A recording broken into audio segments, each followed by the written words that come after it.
E nós precisamos atravessar esse abismo cultural. Como que a gente atravessa esse abismo?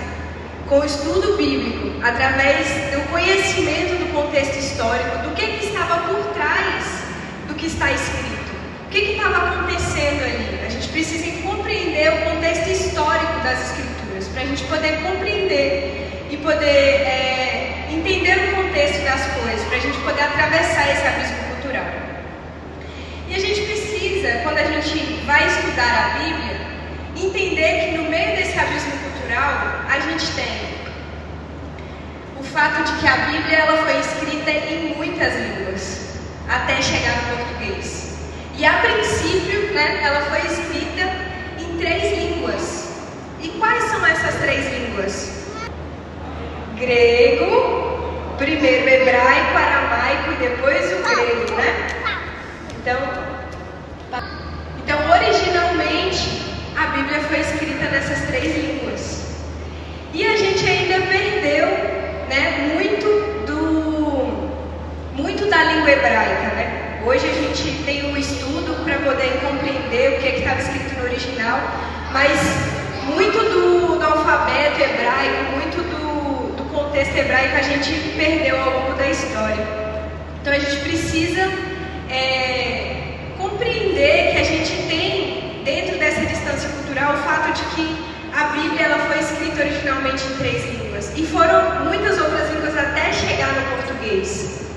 Então a gente precisa olhar, se atentar para isso quando a gente está estudando a Bíblia. Tem muitas coisas que a gente precisa de um auxílio para poder compreender. Então, são coisas que são aplicáveis para o nosso tempo.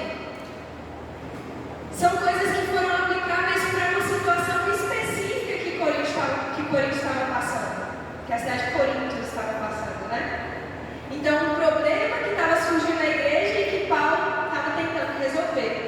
Não é aplicável para os nossos dias de hoje. Não é literal. A gente não pode trazer isso como uma doutrina para a igreja. Então, quando a gente atravessa esse abismo cultural, a gente atravessa também essa distância cultural. Esse abismo do tempo, a gente consegue compreender que muitas das coisas da Bíblia eram para situações específicas que estavam acontecendo naquele tempo, as quais a gente, claro, pode tirar princípios, mas não aplicar como doutrina. Agora imagine só a gente entrando na cultura dos personagens bíblicos. Quando a gente entra na cultura, quando a gente compreende a cultura que está por trás das histórias, elas se tornam mais pessoais. Acaba se tornando mais pessoal para a gente. E a Bíblia ainda tem algo que a gente precisa considerar muito importante, que é as linguagens figuradas. A Bíblia é cheia de linguagem figurada. Não sei se você já percebeu isso. Mas pensa só, como é que funciona a linguagem figurada, Se eu falar para você que eu fui para o trabalho hoje e eu passei o dia inteiro engolindo sapo, você vai pensar isso aqui?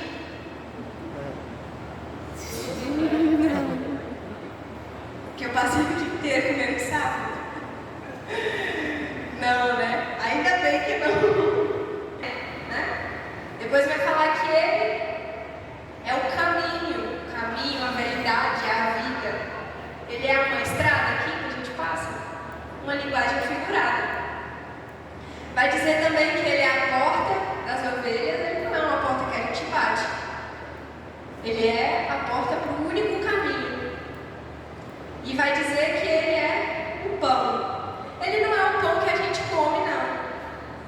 Muita gente fala assim que um dia comeu o pão que o diabo amassou, Mas hoje a gente come do pão que amassou o diabo. Ô, glória! Hoje a gente come do pão que amassou o diabo. Então, diante de tudo isso, como que a gente deve agir diante da Bíblia? Nós devemos reformular o modo como nós estudamos a palavra de Deus. A gente precisa pensar na Bíblia como uma coleção de livros. A Bíblia é uma biblioteca. Tem vários assuntos, vários gêneros literários. A gente vai ver, tem epistolar, narrativa, tem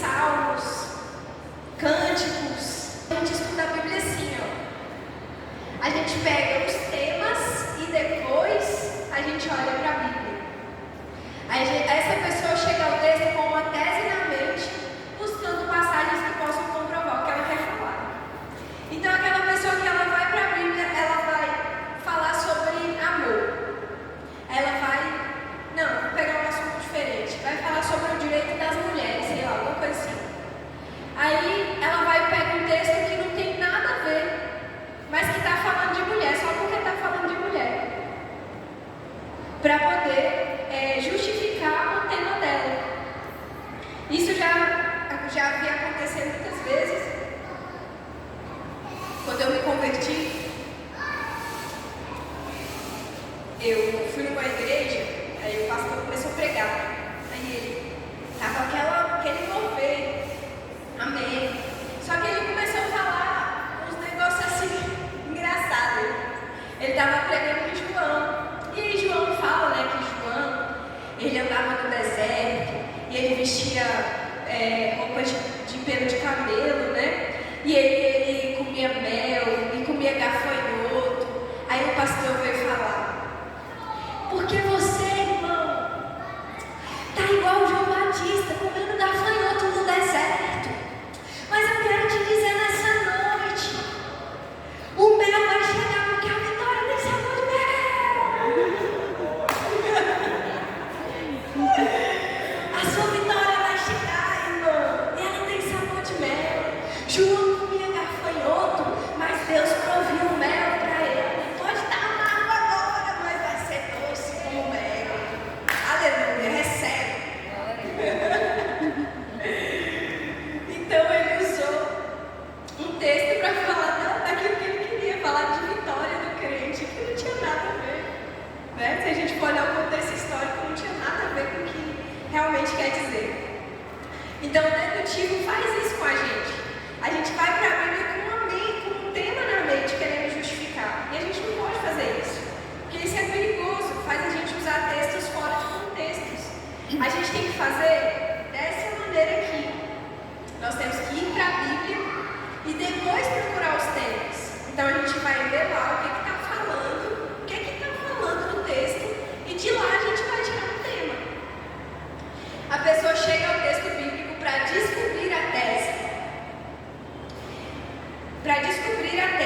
Ou qual é o argumento principal da passagem ou do livro. Então a gente primeiro vai para a Bíblia e depois a gente compreende os temas. E o estudo indutivo, irmãos, tem algumas características que são: a gente vai ler a Bíblia, não um livro sobre a Bíblia, deliberadamente esquadrinhar o texto bíblico sem ajudas externas, comentários, opiniões de um expert ou de uma pregação. É claro que a gente não simplesmente a gente usa materiais de apoio, mas materiais de apoio que nos mostram o contexto histórico, não comentários que outras pessoas fizeram. A ideia do método indutivo é que você se torne o próprio comentarista, que você tenha o seu próprio comentário bíblico, que você entenda que você tem essa capacidade. A única diferença entre Calvino e a gente é que ele parou e leu a Bíblia. A única diferença entre Spurgeon e a gente é que ele sentou na cadeira e leu a Bíblia. Ele estudou a Bíblia, compreendeu o que estava acontecendo ali, e aí ele fez os comentários dele. Então nós também podemos nos relacionar com a Bíblia dessa forma, sem temer. Muitas vezes a gente tem medo de estudar a Bíblia. Já me deparei com muitas pessoas que têm medo de se relacionar com a palavra de Deus. Nós estamos falando de gente que tem medo de ler Apocalipse, um livro que na verdade é sobre esperança. Então a gente lê a Bíblia em contexto, não se lê em trechos isolados, mas na forma em que o autor humano e divino o fez. Por isso o estudo indutivo geralmente abrange um livro completo. Então quando a gente vai para o estudo indutivo, normalmente a gente pega um livro todo, estuda ele, depois a gente passa para o outro, estuda ele, e vai passando, vai completando os livros, do início até o final. A gente lê a Bíblia sem prejuízos subjetivos. Dentro do possível, a gente deixa de lado as ideias pré-concebidas para que a Bíblia por si só possa falar. E a gente lê a Bíblia com os olhos em Deus. O Espírito Santo é o mestre. E é necessária uma atitude reverente e humilde para que a gente possa entender a palavra. Né? A Bíblia diz que, a palavra de Deus diz que o Espírito Santo é o nosso auxiliador, aquele que nos ensinaria todas as coisas.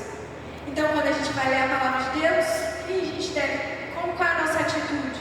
De reverência, de dependência de Deus, de dependência do Espírito Santo.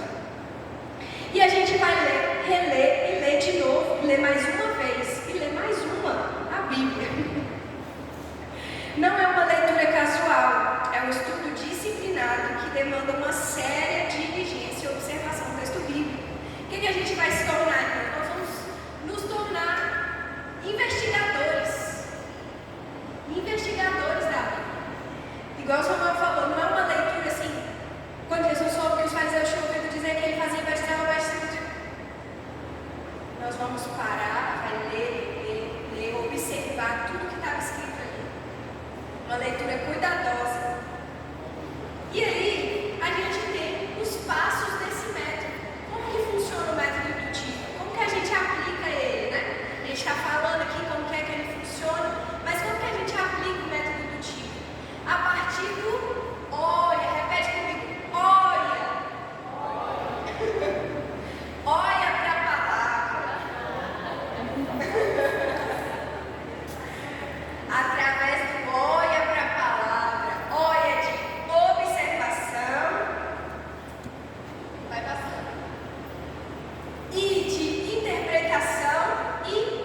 a gente durante a observação é um lápis ou uma folha de papel, ou então um bloco de notas, ou então um bloco de notas do computador para você poder fazer anotações. A gente precisa formar o hábito de anotar nossas observações, dialogar com o texto, fazer perguntas para o texto. Então, quando você estiver lendo lá, vai lá, abrir o texto lá de João, o que você vai fazer? Como é que você vai fazer a sua observação? Você vai fazer perguntas. Quem escreveu o livro? Quem são as pessoas que estão nesse livro? Quem são os personagens? A quem esse livro está sendo escrito? Essa carta, né? Vamos supor Éfeso. Para quem está sendo escrito? Efésios, Colossenses. Para quem? Como? Fez o quê? O que está acontecendo ali, naquela igreja? Fizeram o quê? Por que essa carta está sendo escrita? Quando que ela está sendo escrita? Qual o contexto do que está acontecendo? Onde ela está sendo escrita? Com que finalidade? Então a gente tem que ir para o texto sempre com essas perguntas. Essa é a mentalidade de um investigador.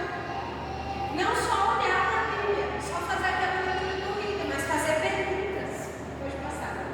E quando a gente faz a observação, a gente tem um método divertido para poder observar a Bíblia. O que a gente faz? Samuel vai passar aí para vocês darem uma olhada. Nós temos duas opções. A gente pode observar a Bíblia pintando, ou a gente pode observar a Bíblia fazendo um mapa mental, sabe? Colocar quais são os personagens, faz um risquinho, escreve todos os personagens. Ou pintando. Você vai fazer uma legenda com as coisas que você vai observar e vai pintar toda a Bíblia. Você pode observar palavras repetidas, data, tudo que denota tempo, e você pode observar lugares. Essa é uma observação mais simples, né? Não vai demandar muita coisa, mas se você tivesse com sede de estudar mais, você pode fazer uma observação mais prolongada. E aí você pode observar palavras difíceis, você pode observar palavras-chave, marcar os parágrafos, a inter-relação dos termos, você pode marcar termos teológicos, imperativos. Quando o texto fala vai, faça, por que ele está falando desse jeito? Aí você vai lá e pinta. E aí você pode fazer tanto uma observação anotada, que seria um mapa mental, quanto pintando. Você vai lá no fim da sua Bíblia, você pode fazer isso na sua Bíblia que você usa, pode comprar uma Bíblia para isso, se você não quer fazer uma pintura. Então você vai no final da Bíblia e faz ali uns quadradinhos. Verde é para nome de pessoa, azul é para lugar, amarelo é para tempo. E toda vez que você for ler a Bíblia, você vai lá e usa os seus lápis de cores para ir observando a Bíblia. Então não mais aquela leitura corrida. Agora você vai observar tudo que está escrito ali, cada termo. E aí, só de você fazer essa pintura, você já vai querer saber o porquê. Opa, peraí, por que ele está falando isso aqui? Por que ele está usando essa palavra? Por que ele está usando esse termo? Por que esse personagem estava caçando aqui? Por exemplo, a gente vai ver, né? Vai estudar Filemão. Aí a gente vai, em outro texto, a gente vai encontrar Filemão lá. O que Filemão está caçando? Peraí, ele não estava na carta e ele está nesse livro também? Por quê? Qual a relação? Então, Filemão não, Onésimo, perdão. Então a gente vai olhar para a Bíblia com esse olhar mais investigativo. E aí, a gente tem exemplos de como que a observação faz diferença quando a gente está estudando a Bíblia. Eu posso falar, eu vou comprar 5 casas, financia tudo aí. Eu nem tenho. Posso, tudo naquele que me fortalece, mas eu não tenho R$1 na conta, o meu nome está sujo. Posso? Tá vendo? Então, esse texto está falando que a gente pode tudo naquele que nos fortalece. A gente pode fazer qualquer coisa.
Então ele vai olhar para a Bíblia, vai observar o que a Bíblia diz e então tirar o que ele quer falar. Esse é o método olha para a palavra, a observação.